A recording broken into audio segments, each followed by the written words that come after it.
কোনো রকম টেন্ডার ছাড়াই শয়ে শয়ে গাছে কোপ, অভিযোগ বিজেপি পরিচালিত পঞ্চায়েতের বিরুদ্ধে। ভাবুন একবার, টেন্ডার ছাড়াই শয়ে শয়ে গাছে কোপ, কিন্তু ঠিক কি অভিযোগ, কারা এইভাবে গাছ কাটছে? শুভদীপ রয়েছে আমার সঙ্গে, আরো বিস্তারিত জানাবে। শুভদীপ।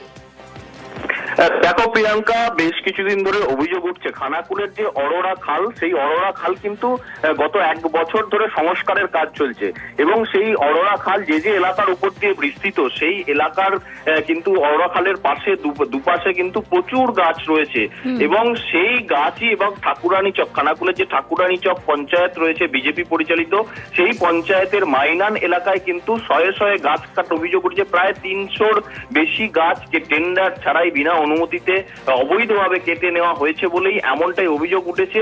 এবং এই ঘটনার সামনে আসতেই কিন্তু বিজেপি পরিচালিত পঞ্চায়েতের মদতেই গাছ কাটার হয়েছে বলে তৃণমূল অভিযোগ করছে এবং এই ঘটনায় কিন্তু তৃণমূলের তরফে ব্লক প্রশাসন এবং বন দপ্তরে অভিযোগ জানানো হয়।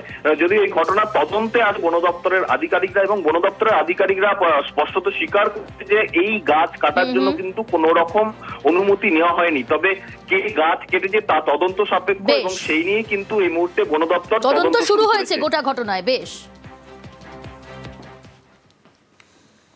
কোনো পারমিশন নেই, এইটি ঠিক, সেইটি অবধি আমরা বলতে পারি, বাকি আমরা কিছু বলতে পারি। কে বা কারা কাটলো সেই বিষয়ে সেইটি তো ইনভেস্টিগেশন করার পরেই বলা যাবে। সম্ভবত 4 তারিখে ডিটেকশন হয়েছিল যে অনেকগুলো গাছ এখানে কেটে ফেলেছে। 5 তারিখে ওটা গাছগুলোকে জিম্মানামা একটা দিয়ে গেছিল পঞ্চায়েত প্রধানের কাছে, যেহেতু আশেপাশে লোক পাওয়া যায়নি তাই ওগুলো রক্ষা করতে সাধারণত এরকমই ফলো করা হয়। হয় একজন রেসপেক্টেড স্কুল শিক্ষক, পঞ্চায়েত প্রধান, কাউকে দেওয়া হয় যে এগুলো রক্ষা করবেন। ইনভেস্টিগেশন চলছে।